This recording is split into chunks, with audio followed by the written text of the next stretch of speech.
If you're here from UVM, would you raise your hand, please?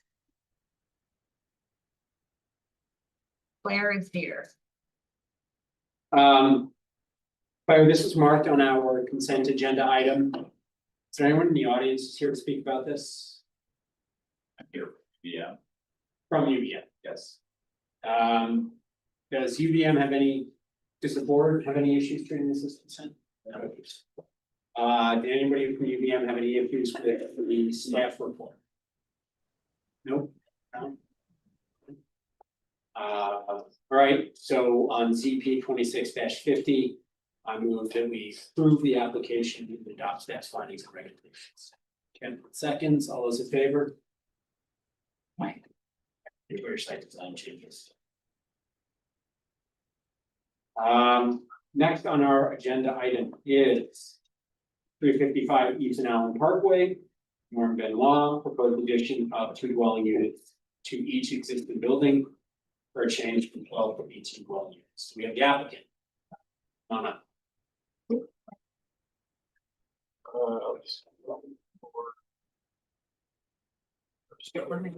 Plans. This one. Well, they're all one package, so we can scroll. Yeah, so I think Okay. it'll be good to start and probably the elevation. Is there anyone else besides the applicant who wants to be heard on this application? Anyone online? Can I get you to raise your right hand? Do you want to talk? No. Okay.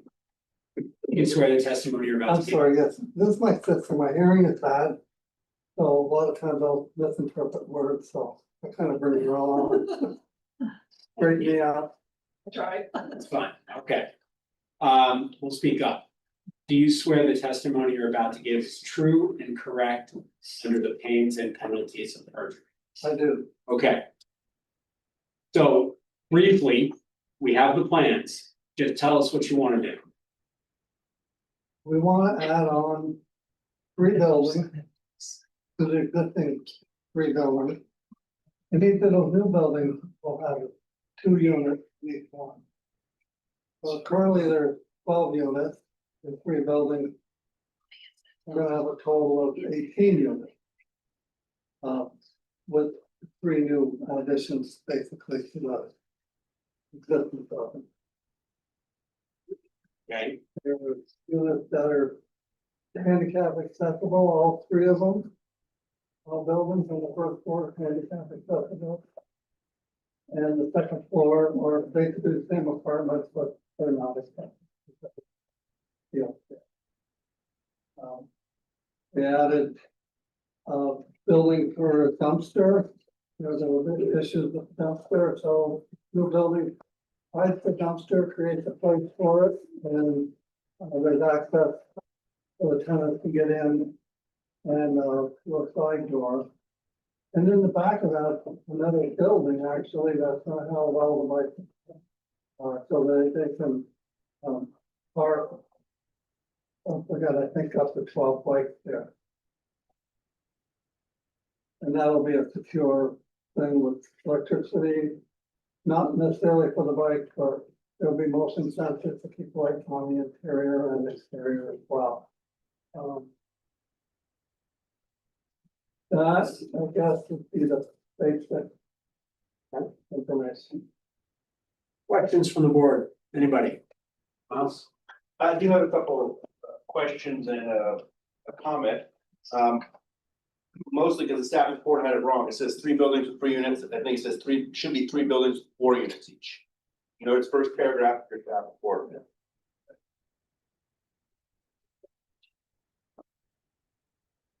That's the existing 12, right? Yes. So each of the 3 buildings currently have 4 units. That was the shape, I think, on Yeah, that memorandum, I picked it up at top. Okay. So yeah, that was. 3 buildings. Yeah. Each building has 4 units. Right. Right now. And My other comment is that with the staff report, we condition this approval on some other permits. And I just want to make sure you realize, I looked up, there is an existing Act 250 permit for this. Yeah. So will you need an Act 250 amendment, to do this? Circle Massing is doing all that permit work. Yeah.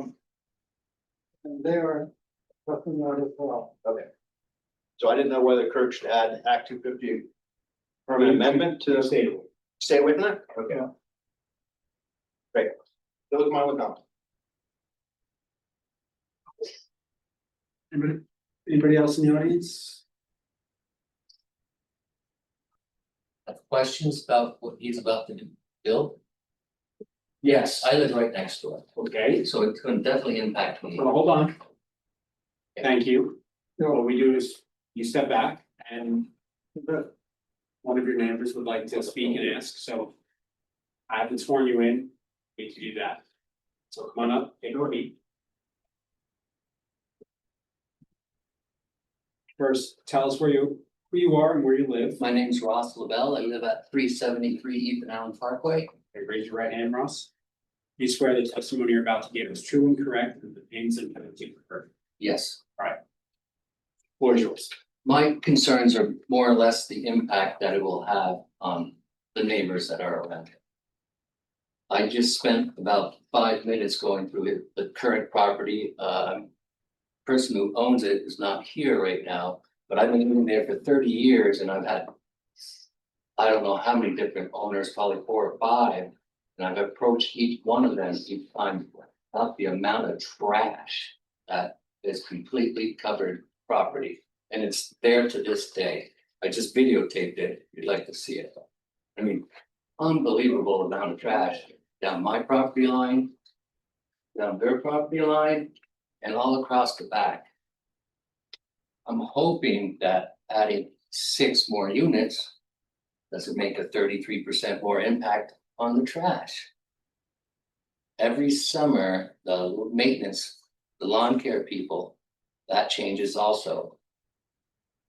Trash is on the lawn. I've approached them several times. Can you please pick it up? No, they just run it over. It just whoop, everywhere it goes.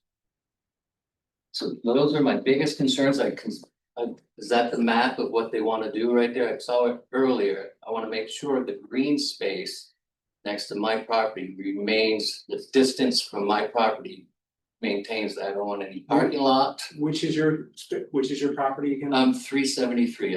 As you're looking at it, I would be to the left. 373, okay. I've been there 30 years. I bought my house in 1996, so. The noise when they're building this, I'm also concerned about. I've worked construction in Burlington for 43 years. Been building in a residential neighborhood. You're not supposed to make a sound before 7 AM. And I don't want any working on the weekends. Because I've worked up at UVM, I've done all the buildings up at UVM, I've worked quite a few contractors. I'm more concerned about the noise that is gonna be going on during these. I'm hoping that they only work 40 hours a week, correct?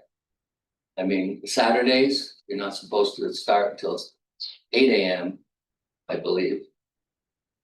In a residential neighborhood, and you're no later than 3:30. I'm just mainly concerned about the impact that it's gonna have on us. And I'm surprised my other neighbor to the left of me is not here, but they're busy. And if they're gonna maintain the property properly, take care of the trash, mow the lawns, maintain the green spaces, and do a far better job of what they're doing now. Because I would love to have you all take a walk with me tomorrow after work and look at what's going on out there. It's disgusting.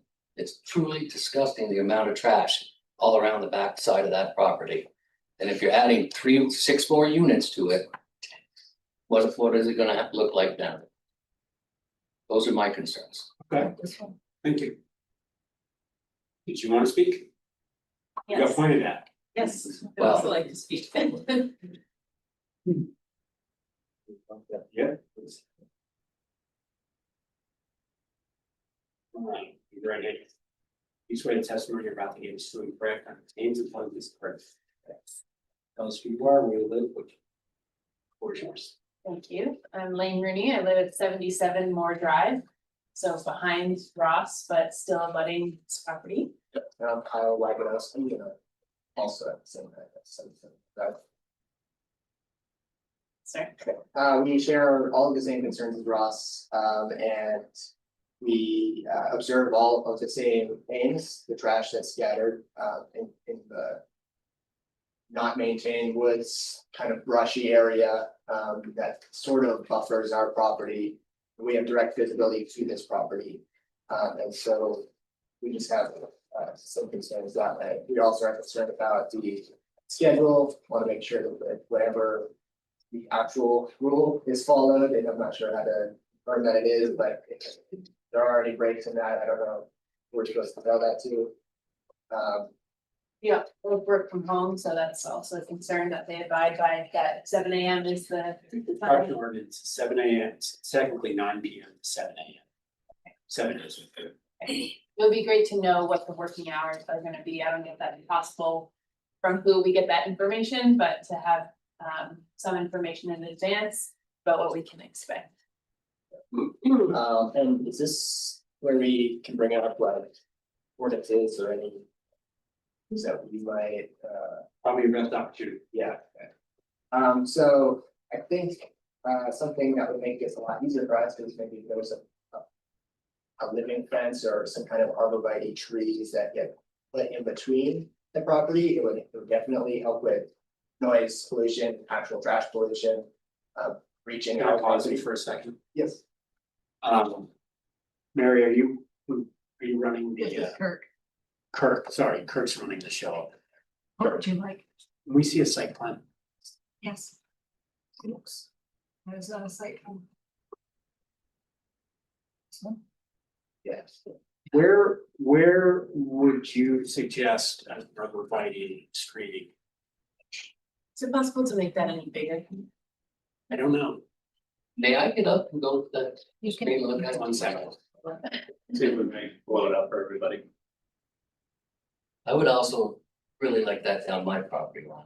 Yes, Absolutely, and just clear all the brush out. yes, That back corner, my side, make it look like the opposite side of the property. Where it's all grass as opposed to overgrown brush that catches They all have the to trash. We would echo that. we would echo Ross's point. There is, Our standard. Our standard.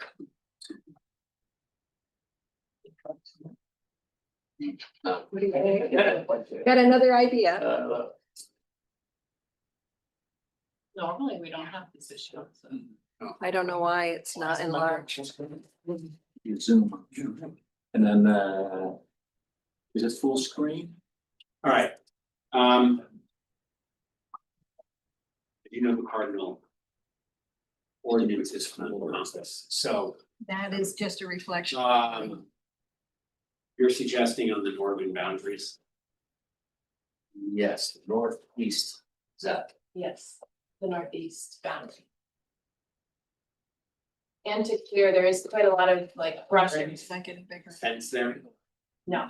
We I have a, I'm sorry, go ahead, Joe, I'm sorry. No, we each have fence, Ross has a fence and we have a fence.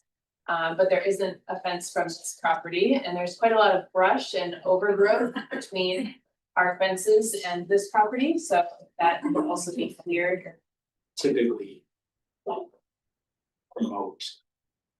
Clearing Disappointing. as mitigation condition.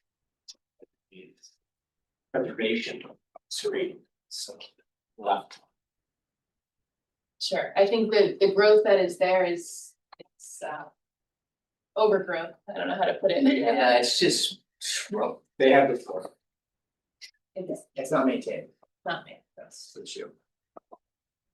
And it also grows, because it's not maintained, there are vine-like plants that grow up our fence, and our fence is starting to decline at this point, so it's actually causing damage to the fence. Other items on your list. So the fence you're talking about is that existing stockade fence on the north side that's on the plan? Ross is the stockade. fence. That is mine. I built it purposely 2.5 feet up my property line, just so that could grow into my fence. And now it's overgrown, and that's the trash catcher is what it is. Sometimes it gets underneath the fence and onto my property, not sometimes, quite often. So one of our other requests would be to have some sort of enclosed structure for the trash. I'm not sure that this exists at the current moment, but either a shelter or a way for that to be contained. There's a new dumpster enclosure to propose that. Okay, With the recycling, because it's mostly these. And the DAB commented on the dumpster enclosure and required to come back with a better design. The other thing to consider in this northeast corner is the new stormwater infiltration area. So I'm guessing that they're gonna be clearing brush and clearing trash in order to construct that stormwater basin in the northeast corner. So that's one thing that might help your situation. Is there must be some sort of that corner basin that Well, to that. it's gotta be.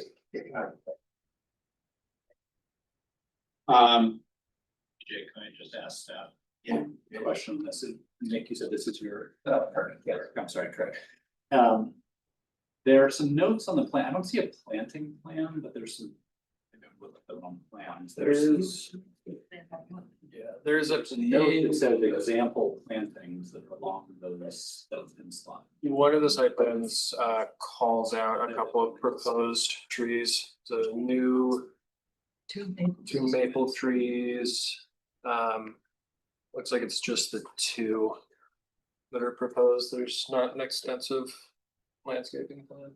Sorry, go ahead, Jeff, sorry. Yeah, I'm confused by, there's like an area that's circled. And then there's one plant in the area that says example plantings. I interpreted, sorry, Jeff, I interpreted that to be existing. Oh, maybe it's all this thing. You might I be right. don't, I'm not 100% sure.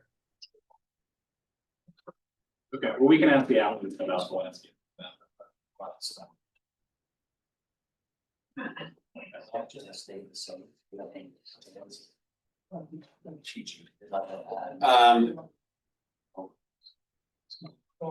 More items on that list, no, the trash, the noise, and then the fence. noise being construction. Yes.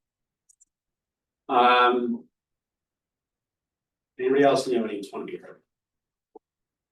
We ask a question. In terms of the parking situation, is that area going to be expanded or will that remain the same? Parking situation, we need a parking lot. Yes. The answer, we'll ask the applicant. It's the same. It's the same. When you compare the existing condition from the proposed, I don't see any more. If anyone is online that wants to speak, would you raise your hand? Seeing none. Can I ask the applicant to come back up?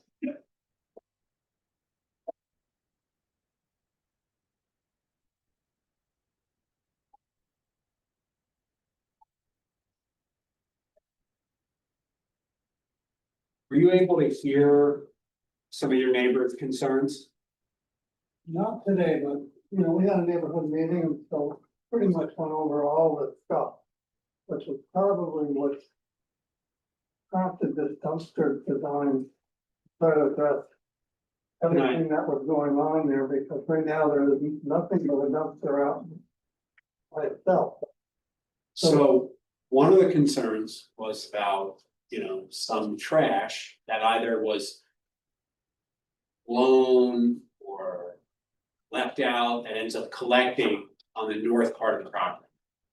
I think that's within our purview now, but clearly that's bothering your neighbors, so I would look to do something about that. Yeah. And you are building a new trash enclosure, Right. so I'd make sure that's enforced, Correct. because that's what trash is supposed to be. Yeah. Um, No, I totally agree with that. there's, Representing the owner, that will have to be diligent on that end. And make sure that the property doesn't have trash flying around. okay, well. there was some discussion about what landscaping, what trees are gonna be planted or not planted along the north when you rebuild or when you build that pond. Were you planning on putting anything in? There's a couple of trees on the landscaping plan I was submitted already. Would you be against more trees? No. Okay. Matter of fact, I'm really planning on doing more on the roadside of the building as well. Okay, Since this project started, insurance company contacted Glenn on it. And made him tear down or cut down major trees in front of that building.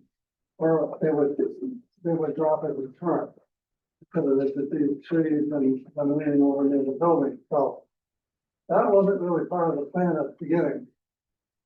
But we're definitely, up to replacing those trees they took down. I think there's maybe 2 or 3. And planting a new one next to them. so from further DRB, we'll talk about what some additional trees may be needed, and if we think some are necessary, we'll put that in our decision. Yeah. Yeah, no, we definitely agree with that. Any more questions from the board, for the applicant? All right. Kathy, yes. What is the expected duration of this project?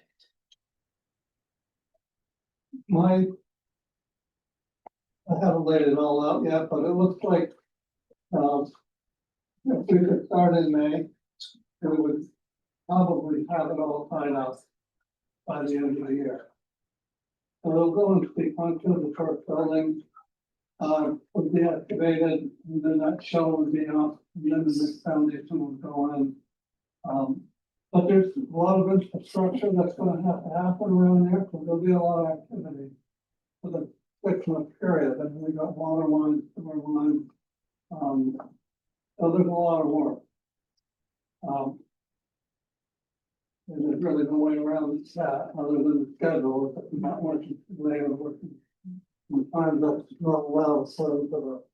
Ordinance. Yeah. But yeah, it's gonna, it's all that, all the rest of the year. You expect that to be 6 days a week? 5 days. Right.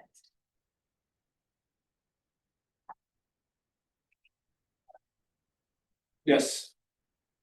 As far as the trees go, last year, they never, what type of trees will they be, first of all? I mean, I love it, don't get me wrong, you got a beautiful maple tree right on the other side of my fence, I really like that. All the maple trees that were. But you guys don't rake your leaves and they end up in my yard and I spent 4 consecutive weekends raking leaves, so. We're gonna end the leaf raking conversation. Okay. Close the public hearing. Thank you all very much for being this. We'll deliberate on tonight. Well, that's a lot of work, I know, it's. backbreaking. I have no kids at home to help me. Okay. The next item on our agenda. ZAP -26-2, which is by Merrill Jarvis, Winooski. So the applicant did request that for the appeal be deferred. Because they had another meeting scheduled with the state of Vermont today and we're. Okay, I am pulling this up, it's the set. Is there anyone here to speak on this application, Jarvis's application for administrative appeal? Nobody? Mary, Kurt, you don't have any issue with this? No, deferring? Scheduling conflict, yeah, I have it tentatively on for April the 6th. But Move in the audience, applicant asked to defer, we can defer to a date certain. Move that we defer this application to whatever date. you gave us. April 7th. Right. All those in favor? Aye. Next item on our agenda, 25 Cherry Street, ZAP 26-3. This is the appeal of Burlington Harbor Group LLC of administrative denial for a sign. I am recused and Do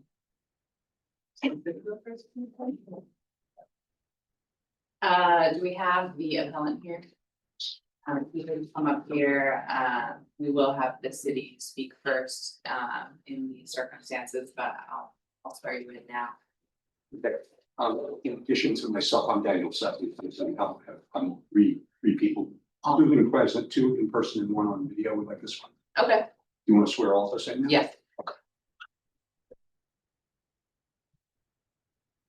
For anyone who would like to speak on this item, if you would raise your right hand and swear that the testimony you give today is true and correct under pains and penalty of perjury.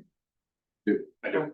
And assuming everyone online has sworn in as well. I need to get our, Ismail Smith, the architect online. Okay, I can. This item woke up earlier on the agenda. Got it. He is standing by. I just promoted them to panelists. Oh, it sounds like Oh, yeah, you were, great. they're on. No, they- I'm here, yep. Oh, thank you. You are sworn in too, just so you know. Great. Is this yours, This Mary? was mine. Thank you. You can find in the staff report when the original application came in, we met with the applicants prior to application and did a site visit. The application came in, it was administratively denied and the appeal was timely, so it's right to you. The bulk of the application is with a signed package for the hotel. The application was compliant with the ordinance. Where it stumbled in the eyes of our review was for projecting signs, and that is section 7.2.11. The description of a projecting sign is a sign consisting of two faces on an iconic structural feature of building that projects perpendicular to the facade. When the sign regulations were revised and adopted in 2019, there were two specific reasons behind the creation of this sign category. One was to acknowledge that there are some of these large projecting signs that exist here in Burlington. And the effort was to make sure they didn't fall into nonconformity, that they were conforming signs. But the second part of it was to avoid disrupting visual signage. At that time, I recall it was referred to as Times Square signage. The downtown mixed-use core overlay had been adopted with standards for streetscapes. And ultimately, the downtown code was adopted with the form districts 5 and 6. These were aligned very clearly with a desire to design streetscapes that were attractive and pedestrian oriented. So with the subsequent adoption of the sign standards and the creation of this category that would allow the retention of these large projecting signs. And it is no error that the two images within the sign ordinance of Nectar's, or you may remember the former Hi-Hat, and also the Wilson Hotel, are well-known signs in Burlington. And this was to carve out a sign regulation that would allow their retention without being non-conforming. I think key in this interpretation is the descriptor of an iconic feature.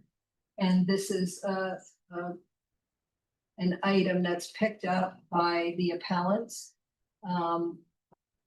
But staff did not accept creative new projecting signs as being iconic. Obviously, we're not reviewing the language that's on the sign. We're looking at the structural feature. Staff does not find either the building facades being identified as iconic or those newly created signs as being iconic, thus not meeting the descriptor of this particular section of the sign ordinance. So the entire application, since it came in as one package, was denied. And as I noted, it was appealed in a timely manner. So a question that I have on this is then staff's interpretation of this is that this provision does not allow for any new projecting signs. This is only there for the purpose of allowing for alterations of existing projecting signs. Two faces on an iconic structural feature that projects perpendicular from the building. Staff's interpretation is that it's not inclusive of new projecting signs. I'm interpreting the thing is that the structural feature is the sign itself and the brackets that hold it in, that's the structure we're talking about. Yeah, I have the same question. So it's not, there's a separate iconic structural feature that you're attaching the sign to. We're calling the sign in Pkwy ordinance the iconic thing that projects perpendicular building.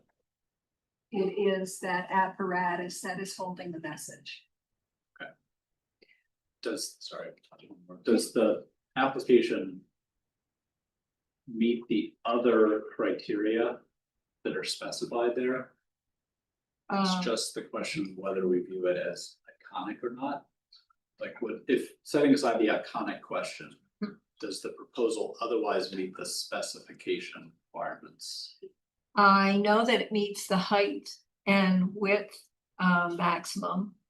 I believe it meets the depth because it's not a beefy structural feature.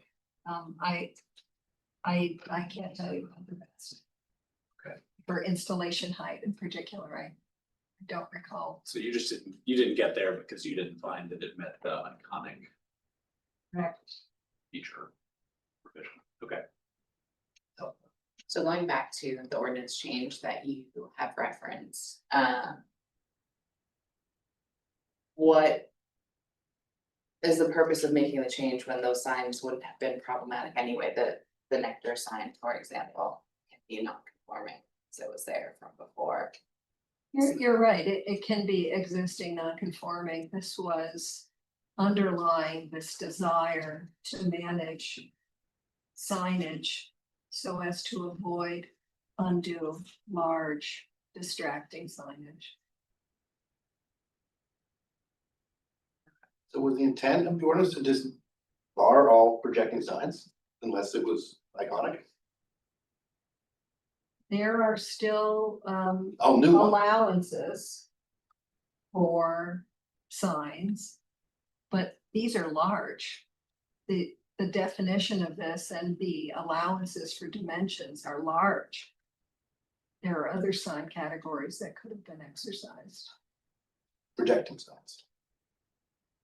Well, they would fall under a different category. And a blade sign, Wait, But the weird thing is there's not minimum, other than the offset and the height. Floor level. There aren't minimums on the size of the sign, the ordinance.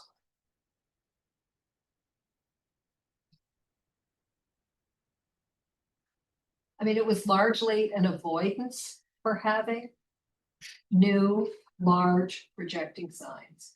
The intent was clear at the time this provision was written. I like the intent is very clear in the ordinance itself. Yeah, I'm struggling with it. I recognize it may leave the reader a fair amount of discretion in determining what they view as iconic. That's also relatively problematic from a zoning perspective. okay. Is there a definition of iconic structural feature in the ordinance? I was just looking at the definition of that. Some of those words do not exist. Do you know, Mary, if we denied other signs under this provision?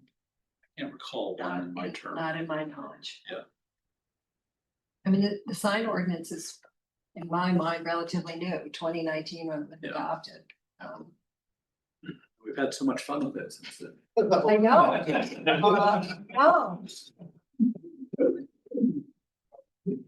Any other questions for staff, before we hear from the appellant?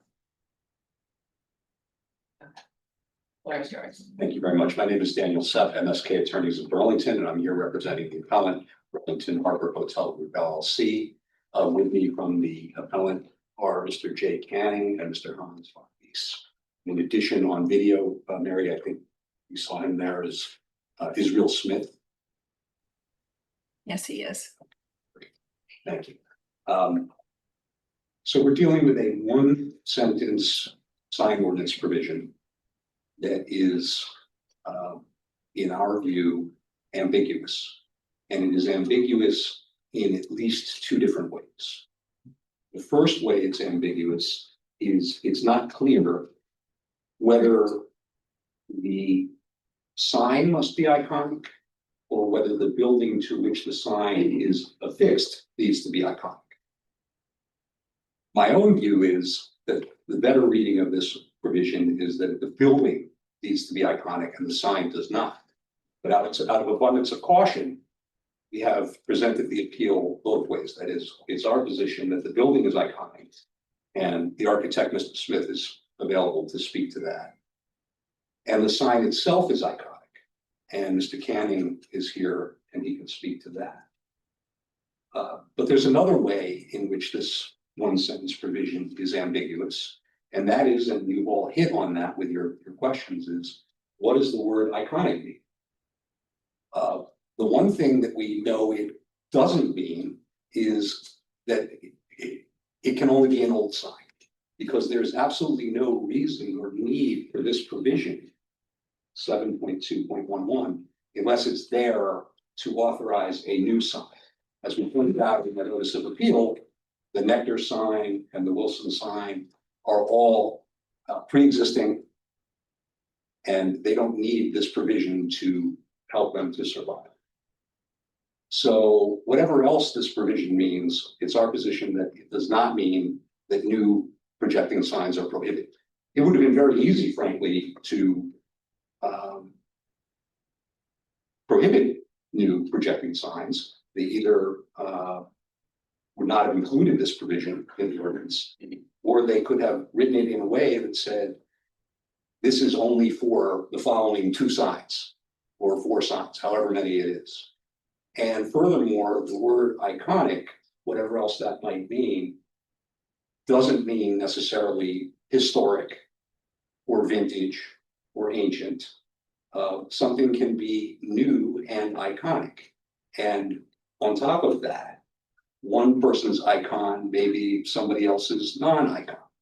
I might think that the McDonald's Golden Arches sign is iconic. Somebody else might consider it some sort of hideous corporate terrible thing. So the evidence that's going to be before you tonight is that the building is iconic and the sign to be built will be iconic. And to the extent that there are any ambiguities in this provision, which I've highlighted, the law is clear that those must be construed strictly in favor of the landowner. So it's the appellant's position that however you interpret this, that is, the building must be iconic or the sign must be iconic, we meet the standard that's here. And Mr. Smith is on video and he's prepared to talk about the building. As I said, Mr. Canning's here to talk about the sign, but before that, with the board's permission, Mr. von Wies would like to speak about the company and the company's plans for the hotel, if that's okay. Sure. Unless anyone has any questions for me, I'd like to turn it over to Mr. von Wies. Thank you. My name is Hans van Wies. My role was managing director for a company called Westport Hospitality. Jay Canning next to me is the founder of that. We're a Burlington-based business. Our company operates both Hotel Vermont, what's currently the Courtyard by Marriott, both in Harbor Hotel next to each other. you may know Blue, Restaurant Blue from that as well. We're a local company. We've successfully opened and operated Hotel Vermont and made that an iconic hotel in Burlington, if I may use the term. And our plan with the current Courtyard Hotel is to renovate it. It's on the full renovation right now. We're investing $18 million in that corner of Burlington, of Cherry and Battery, and to re-envision the hotel as what we call the Harborville, which will be a independent hotel, but under what's called Marriott Autograph Collection. So our plan is to operate that as a full service hotel with restaurant, bar, 3 meals a day on the corner of Cherry and Battery. I just thought it would be helpful as a perspective. It's the same people in Hotel Vermont that are working on this hotel and have been operating the hotel for 18 years. Happy to answer any questions.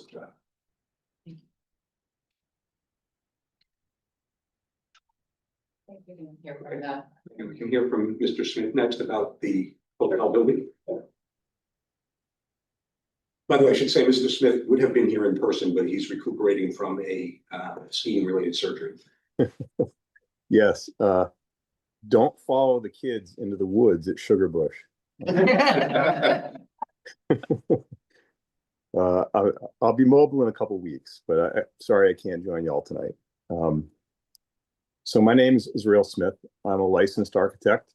I've practiced in Burlington, Vermont for the past 21 years. I served on this DRB for 5 years, and I'll tell you my least favorite agenda items were always appeals, but at least in this appeal, I get to talk a little bit about architecture, so maybe it's a little more fun for me. The hotel at 25 Cherry Street, you know, I didn't come to know this building from a distance. I served, when I first moved to town, I served as project manager at Truex Collins and Partners for the first phase of this project. So I was working directly with architect Tom Collins. So I was there when the site's constraints and the urban design intentions and the relationship between the building and its larger civic context were discussed and debated with people and designed. And what I'm offering here is not research, but professional direct knowledge. So what I'm focusing on is whether the building at 25 Cherry Street constitutes an iconic structural feature of Burlington's built environment. And I think the answer is that yes, it is. You know, Tom Collins, I mentioned, was the architect for this building. I don't think I'm exaggerating to say he's the most consequential architect Burlington has produced in the 20th century. And this is a widely shared view among architects and planners and even the general public. His work defines the waterfront edge of downtown in a way that no other single architect does. Most people in Burlington know him for the St. Paul's Cathedral. That's the building that's up the hill from the hotel. What a lot of folks don't know is that he won that commission through an international competition. And that cathedral is one of the most architecturally significant buildings in Vermont. And it was designed by him really early in his career. So, you know, it's the kind of building that in any city would mark its architect as someone of a national standing. Not long after that, his partner, Bill Truex, was responsible for designing and really was the creative force behind the Church Street Marketplace, which is another project of genuine national recognition. So together, you know, giving you this background, because I think together their firm shaped more of Burlington's urban fabric than any other practice in the city's modern history. So that, you know, that partnership between Truex and Collins is to Burlington what only a few architects ever are to any city.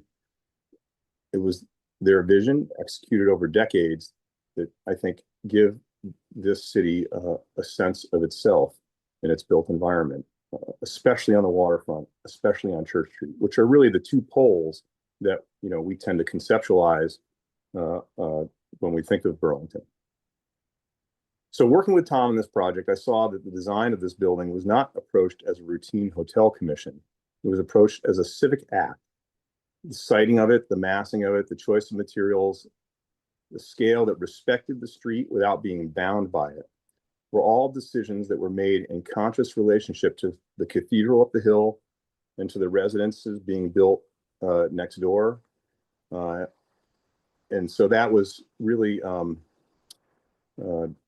taking all of the context into account, and also what this whole corner was finally becoming, which is important to understand the context there.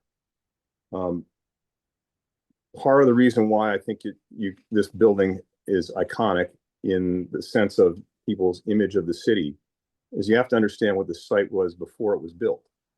In the 60s, Burlington undertook the largest urban renewal project in Vermont's history. We cleared a dense working class neighborhood, home to several generations of immigrant families. So, you know, the human cost of that was something that I'm not sure we've ever really reckoned with. But what I can tell you as an architect is what's left behind physically: large, awkward parcels, disrupted street grids. And that's something we're still dealing with now with the the rebuilding of the old mall site. So you got buildings that didn't connect to each other. And on this corner, you had a vacant lot that sat unused for 3 decades. So we should appreciate what that meant for Burlington. You know, more recently, we've had the pit, right, that languished for a long time. This went on, you know, what, 4 or 5 times longer than that. So every year that corner was empty was a reminder of what had been taken away and not replaced. When this project finally broke ground, it was the first new hotel to be built in Burlington in approximately 30 years. And that wasn't something that I just, you know, went back and figured out. That's what people were saying at the time, right? This was on everyone's mind that this was happening, and it was the first hotel in 30 years downtown. That was a big deal. That alone, I think, made it a civic event. When you combine that with the Westlake residences being built next door at the same time, and these buildings were really sort of 2 peas in a pod, it represented a genuine completion of the urban fabric of this block that had been destroyed and just left for a long time.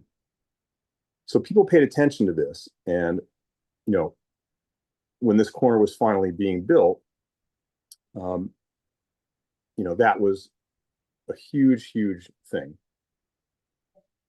And so I think it's important to also see that this building doesn't stand alone. It's part of a coherent sequence of buildings along Burlington's waterfront, all of them connected to Collins and his firm, and they constitute an architectural identity on this part of the city. You got, like I said, St. Paul's Cathedral, right? Designed more than 50 years ago and still defining the waterfront approach from the north. The residences down at College and Battery were also by Collins, and they really established the scale and material use in the 90s. And then you have this hotel and the Westlake residences completing the block in the early 2000s.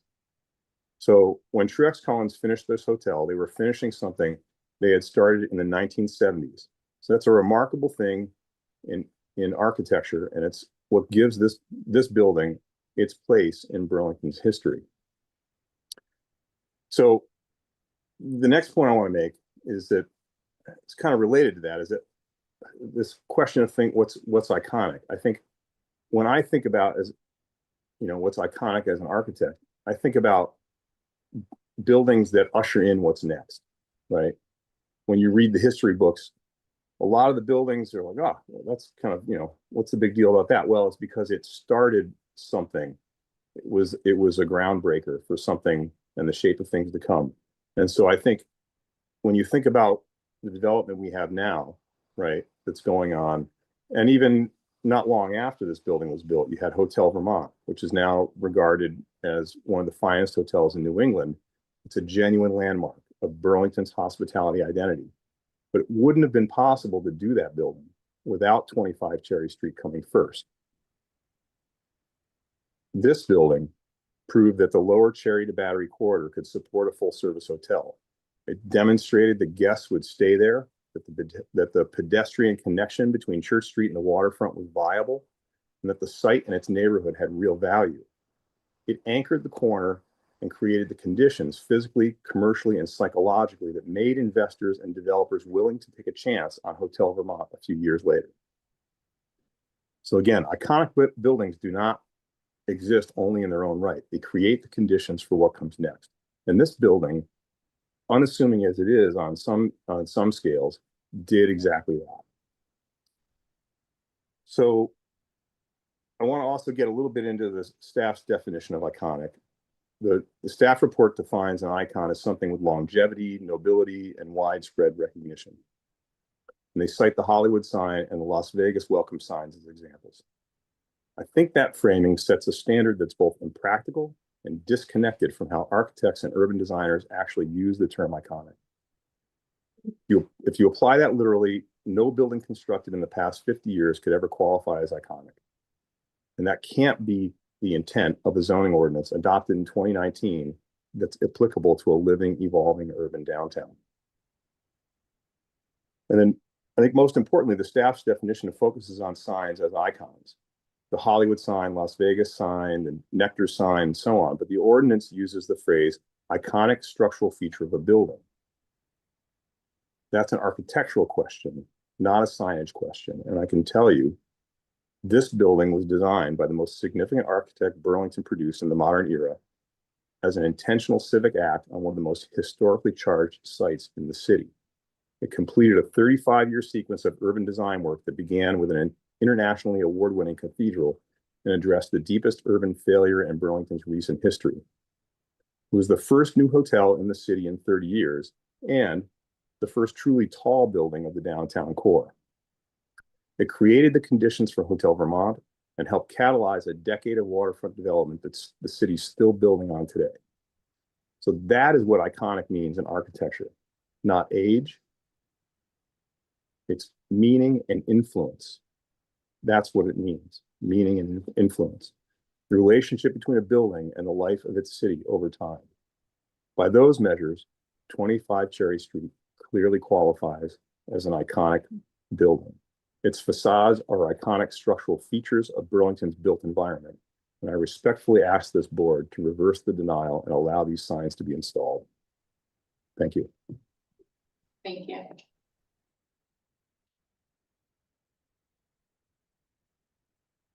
Any questions? You have one other person? Yes. Yes, Mr. Canning? Yeah, I thank you, Israel.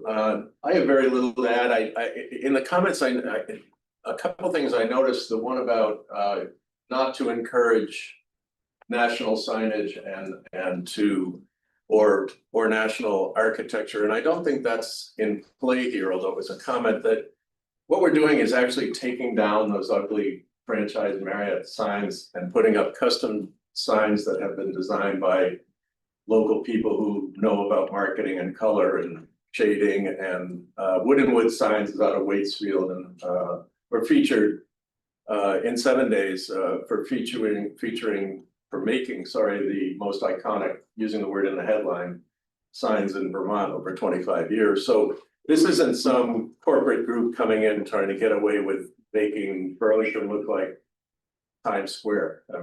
We're only on this corner. This is world headquarters for us. We come to work every day. We really care about what we're doing. That's all I have to say. Thank you. Thank you. Any final questions? Yeah, just a couple of clarifying ones. So the courtyard Marriott signs are coming down on Battery and on Cherry. All the courtyard, And nothing's being put in those spaces if you get the sign, right? Understood. There's one, it says two signs, so there's one proposed on Cherry and essentially an identical one proposed on Battery. Correct. Can you say just a little bit about why having them project from the building is important and what's there is not adequate? One of the most simple reasons is you drive from Battery Street and you don't know where the hotel is, you don't see it. So it's a visual icon. And we feel it's also, again, it adds to the iconic feature of the hotel. I can spend half an hour on the branding of what we're trying to create here, but With our experience at Hotel Vermont, we're really trying to create, you know, finest hotel in Burlington here. This will be our next evolution, and we feel design is part of the sort of defining that hotel and that experience that we want to create. It's a design element, not just design. Maria has her hand raised. Yeah, just a really quick question for staff. In the ordinance section 7 to 11, I noticed under miscellaneous, there was a note around the bracket must be an integral part of the sign design. Can you explain what that means? They have to be one and the same. Okay. Okay.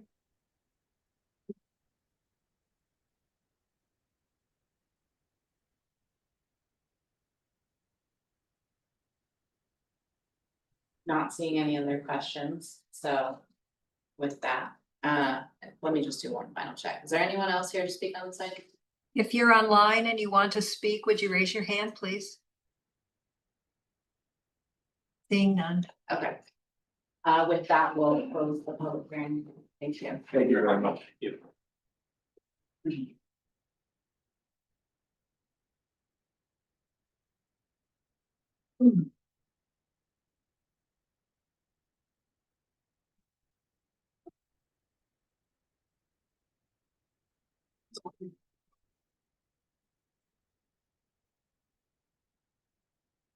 All right, next on our agenda item, 22 Clymer Street. This is an appeal of an administrative denial with the proposed placement of existing wooden clapboard and novelty siding on garage with vinyl siding. This is a notice of appeal, and so as with the last one, we asked the city to prevent, and first I'd ask that the applicant come on up, just so you're there, and I can give one oath. Whoever wants to talk, everybody, it's all good. So, anybody who wants to be heard on this, we raise your right hand. You swear the testimony you're about to give is true and correct under the pains and penalties of perjury. I do. All right, so, city, you're up. Walk us through this one. Yes, the zoning division was notified by the trades division after a building official had noticed work had occurred there and no building permits had been sought or issued. Their concerns were about hazardous material abatement, as would have been required by the state. However, an after the fact permit came into the zoning division for removal of a window, replacement of a door, and wholesale siding replacement with vinyl siding. There had been wood clapboard and novelty siding there. You can see the before and after pictures here. Sorry, what is novelty siding? It's wood clapboard siding. You would recognize it immediately. It was put on a lot of barns. It's clapboard siding that has a chamfered edge. So one edge is angled and then it drops vertically. And it was referred to as novelty siding in the early 20th century. It's just a manner of milling wood clapboard to a different shape. So this came to us after the fact. This property was listed on the Vermont State Register in either 2006 or 2007. So it is a listed historic resource. The garage barn is individually listed. It's acknowledged the house has had replacement composite siding. It did. I think it had aluminum siding at the time it was listed. Now it's vinyl. But the barn remained with original siding. So based upon previous decisions made by this board relative to replacement of original historic materials with composite modern materials. And those previous decisions on appeal were 151 Ledge Road, 360 through 362 South Winooski Avenue, and 18 Bradley Street, all listed historic resources. Those projects were denied and the staff decision upheld on appeal.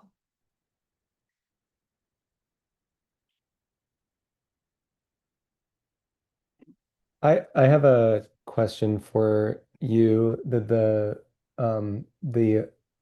appeal brought up there, the listing that's in the file, the discrepancy between the dates of the building. Do you know why there's such a large discrepancy? It's 1895 to 1917. For this building, for this particular building? Yeah. I mean, unless you were a original owning family, it might not be clear how old the building is. The default for the assessor's database is always 1899, which means it was built before 1900. There was the reason that I looked through Sanborn maps to try to determine the age of the building, and I included those images. It seems fairly clear it's the earlier date. This property was owned by Burlington Humane Society for a long period of time. This was the precursor to our Chittenden County Humane Society. And I see at least in the 1950s it was used as a dog kennel.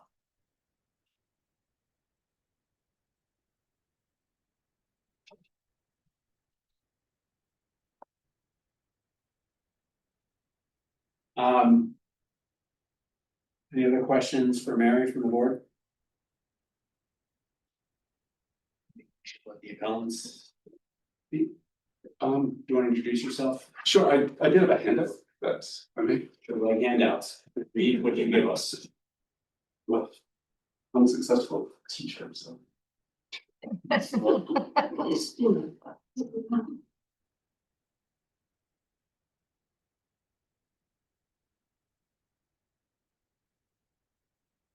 So thank you for taking the time to meet with us. I appreciate it. My wife Amy is the longtime building resident, so maybe she can introduce herself first. Let me know. No need to be nervous. You can tell us who you are. Okay. Yeah, my name's Amy Kindly. All right, Amy, and how long have you lived in Berlin? Lived in Burlington all my life. Buy this house recently? What did you buy? We bought our house in 2017. Wait, or to the garage? Yes. You guys do the garage? Yes, I'm helping her along. She's heard a lot. of stories. Well, yeah. Hold up. So, yeah, so I was born in Burlington. I've lived almost all my life in Burlington. When I met Tim, I told him it was important to me that we end up in Burlington. He's from New York. So I teach in Burlington at taught for 24 years at Secret Smith. And yeah, Burlington. My name is Tim Kiley. Haven't been in Burlington quite so long, probably about 10 years. I think I'm a really active member of the community. I coach GBTSL soccer, I volunteer at my daughter's classroom at Champlain School. And when my children went to Pine Forest, I served on the board of Pine Forest for 3 years. And you all undoubtedly noticed our two daughters, Rita is 7 and Annika is 4.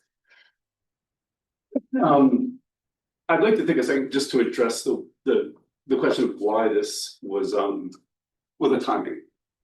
And why it was after the fact.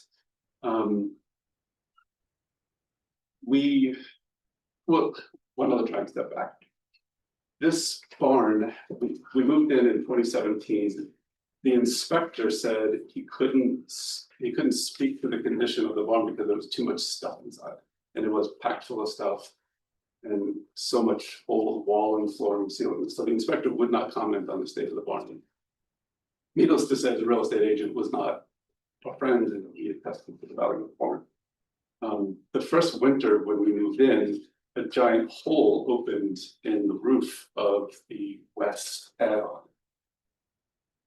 When that happened, I spoke to 4 contractors, all of whom said, they either when I heard it in Burlington or when they saw the condition of the barn, they said, sorry. We've even asked the husband, a good friend of Amy's, who is a contractor, and he said, sorry, I'm not going to touch that thing. So you know, just imagine my uncertainty about what to do. So I had to fix it myself. And then the following summer, it had so many years of walls and ceilings and floors. So I started to gut it, and gutting it uncovered carpenter ants, and I didn't know much about structures, but I did not know how it was standing because there was so much rot that many of the studs weren't touching the ground anymore. They were just floating. So that also caused a bit of panic. Still couldn't find a contractor. So over the last few years, I've spoken to at least 8 contractors and no one would touch it, which left me in a really difficult position. So I just wanted to mention that if I knew in November what I know now, I don't think we'd be here. I would have done things completely differently. I didn't know. It was confusion, it was misunderstanding, it was stress about just trying to get things done. I meant no disrespect to the process, I meant no disrespect to the staff of zoning and building.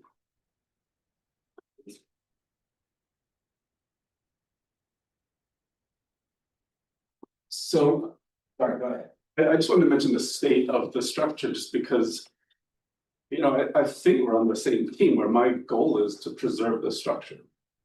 Everyone who sees it from the sidewalk says, oh, what a great old structure. You should turn it into an Airbnb. So yeah, but you should see what's inside. It's not in that state. I'm not an architect or a structural engineer, but I do wonder about the intent of the building. For instance, there's no ridge beam in the center roof, so it sags horribly, and I've been trying to pull it together. The slab was not complete. Where the roof collapsed, it was collapsing because there was no slab in that quarter of the structure. So the studs were on the dirt, so they rotted. They began to sink, and that caused the roof to start. So I think we need to build a big garage. I wish. And there's also no vapor barrier. So this time of year is where I really noticed it. Like the whole thing is so humid inside because the concrete on all 3 sections of the barn are pretty much saturated with no vapor barrier, so it's just filled, not filled with water, but I guess the concrete is filled with water. And then one last thing, again, I'm not trying to deny my accountability. I just trusted the contractor when the contractor said that they were certified, that they would do things properly in accordance with regulations. I believe I applied for the building permit 3rd week of November. The contractor told me they were there February, March, and then they showed up the 1st week of December. And that's where things went sideways. I believe I was legitimately worried that if I sent them away, I wouldn't get someone back. And I was trying to arrest the deterioration of the structure. You applied for the building permit. I applied. But it hadn't yet been issued. It hadn't yet been issued, and I didn't understand the implications. But you didn't apply for the zoning permit? I think I did because I believe when You go online.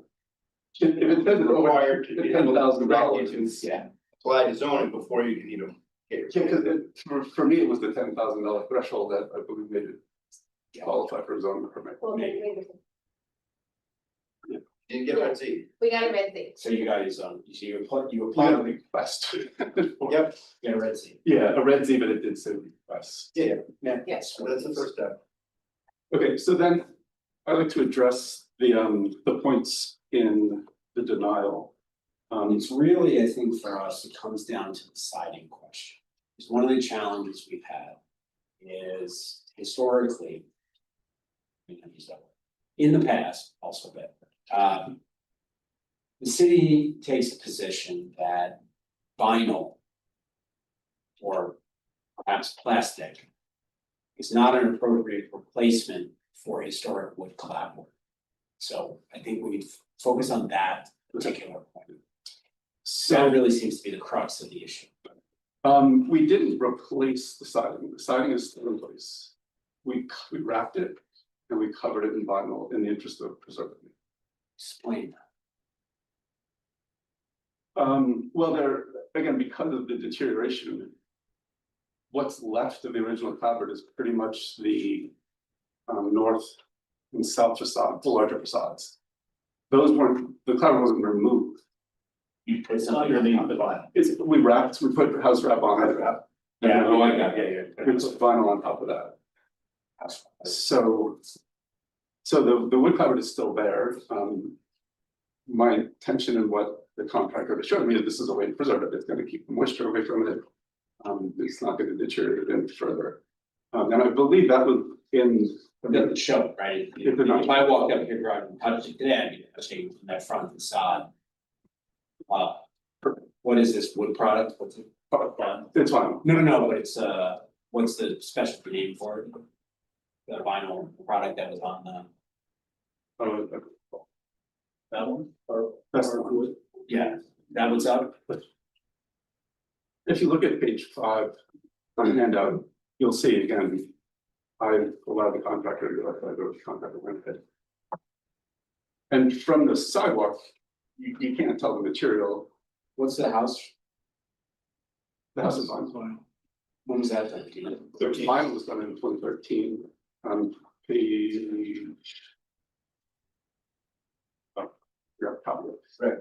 There's a permit. If the applicant in 2013 had proposed putting vinyl on the garage, we probably would have. So the other points I wanted to make are, one of the phrases in the recs mentions unless there's a modern, more efficient alternative. And we've had such a hard time getting people to work on that barn that I think there's a legitimate concern that if we were to put wood on it, or we were to try to restore the existing wood, would we be able to get someone to come and paint it every 4 to 5 years, which would be required to paint it? Another key point is if you look at page 6, this is our street, Clymer Street, and the majority of the houses, 10 out of 19, are already have vinyl on them. So the four houses around the barn, the apartment building in the back, the neighbor's carriage house, our house, and our neighbor's house are all vinyl. And I put the date so you see that they all are also from a similar historical period. And We have a apartment building, you can touch it from our fence behind the garage. It's huge, vinyl. When Frida was a baby, she and him were playing outside next to the garage. And I looked out and I was like, oh, that's so sweet, they're playing. And then I looked 6 feet beyond and there was tenants playing beer pong. So it's not exactly like a in your mind historical Charleston, South Carolina neighborhood. Sure. So again, to respect your time, the 2 points I'd just like to stress are that the house has vinyl and therefore the garage fits the patchwork of the neighborhood with the vinyl siding. And we spoke with Matt Daly, and he pointed us to a case in which this was before the environmental court, in which a judge ruled that, I believe that the phrase the judge used was that the neighborhood was already awash with vinyl. Name. Pardon? Name is not. The judge? No, we know. Oh, it was Alf Realty. It was 3 properties, 63 King, 65 King, 131 Archibald, 7 Brightwood. What? That a precedent setting case? That's the one I know. I represented the city on those cases and it didn't involve vinyl siding. No, This was concrete, but the case itself said that concrete is brittle and prone to cracking. And 2 contractors looked at it, walked away and said, I wouldn't put concrete on that, not in this climate. And I have to trust them. I don't know how else to get my information that I can make a reasonable investment in the maintenance and upkeep and preservation of barns, except even the contractors who walk away.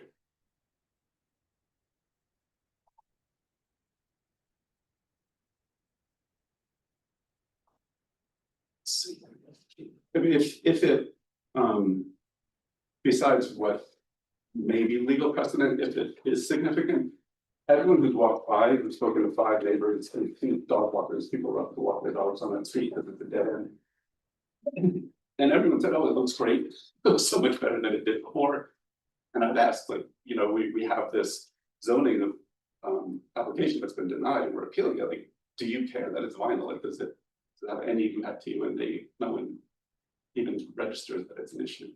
And just, yeah, this is one of our cases. Because I was on this week. Like, Welcome to okay. My name is Tracy McBetty, and I've been living on Clymer Street for 15 years, and I'm next door neighbors to Tim Namey. So I probably, out of all the neighbors, even the neighbors that are behind us, I'm probably most impacted by the visual aspect of the barn, because I have a big sunroom in the back, which is where our dining room is. So I see it from there. I see it from my bedroom window. I see it from my office window. So when they had the work done recently, I was honestly kind of elated that it was no longer an eyesore to the previous owners. It was nice and white and clean. The garage no longer looked like it was falling down, and it matched the vinyl house. And I know Tim spoke to this, that, we have, you said 10 out of 19, but even just on our side of the street, on the northern side of Clymer Street, from Tim and Amy's house up, there are 6 out of the 7 houses are all vinyl and all white vinyl. And like Tim and Amy's house, I know that there was a review or survey rather done in 2001, and several of those houses at that point were wood. And so at some point, all those houses did get vinyl put on them. So, in terms of the historical elements of the garage, I know that, there is some history with having been the Humane Society. But, when you're looking at their property, really what you see is their house, and they've maintained the elements of the house, the porch, the wraparound porch, and the blanking on the word, the lattice, the lattice, and the posts. So really the garage, based on the position of the house, the fencing, the landscaping, the trees around it, the very large apartment building that, really is in touching distance of the back of their garage. You really don't even see that. You see the house and the historic charm of the house, unless you're driving by, in which case you might see it for a second and it looks like a nice white garage that matches the nice white house. Or if you're walking by, you might see it for a little bit longer. So I would, in terms of kind of neighborhood impact, this house, the vinyl siding on the garage really does make it match the rest of the neighborhood. I know that, there's some precedents for other appeals, but there was in 2008, there was an article in Vermont, in 7 Days, that did a judge pointing out, and I know that the situation was that it was hardy board and not vinyl, like the other properties. But, the judge, according to the 7 Days article, it says the judge ruled for Bissonnette, who was appealing it, and pointed out that King Street was already awash in vinyl and aluminum siding, some of it installed without permits or before the city toughened its design rules. So it does seem like there maybe is some flexibility with consideration, given, the existing siding and the existing look of the neighborhood. So I hope you will grant their appeals. Thank you. Any other questions from the board? We have pretty good testimony on this. I have one, this one. Yes, on the far left. You had described some pretty severe conditions in the structure, from the roof down to the sills to the foundation, which is a slab. Were any of those things repaired before you covered it with vinyl? Yes, I sistered all of the rotten studs. I sistered 5 rafters that had carpenter ants in them. Okay. Yeah. Oh, yeah. I wouldn't be as naive as dropping vinyl on a very sound structure.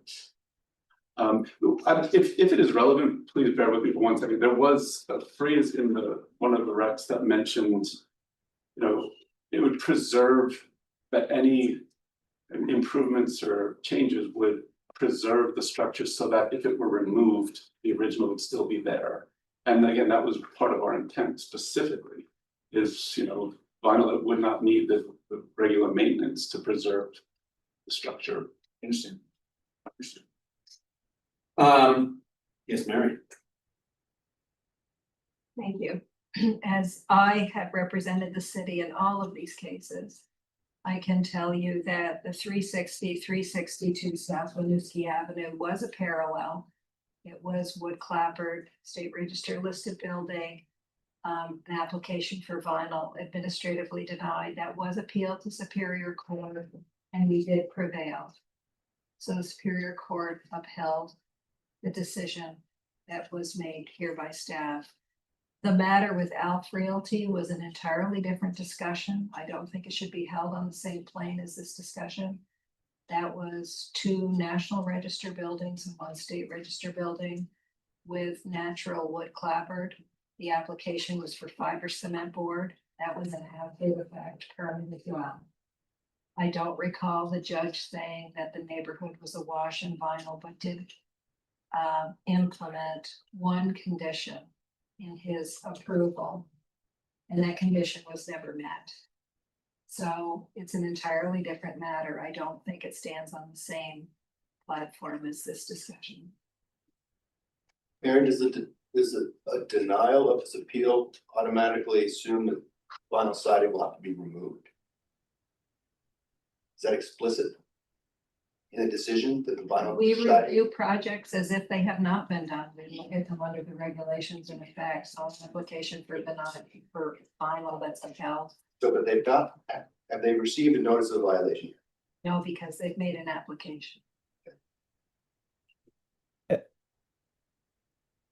We have in the past, from my recollection, for the just questioning, hardy board is approved as a material for. Yes. Yes. Another question. So their existing home would be considered existing non-conforming? When the home was listed on the Vermont State Register, it had aluminum siding. I see. So a change from one composite siding to another is allowed. That's why the vinyl was approved in 2013. Or wouldn't be existing non-conforming? Replacing like with like. Substitute siding for another. Okay. All right, I think we have something to deliberate on, and with that, I'll close the application. Thank you. Close the public hearing. And that wraps up our agenda for the evening. So we should deliberate.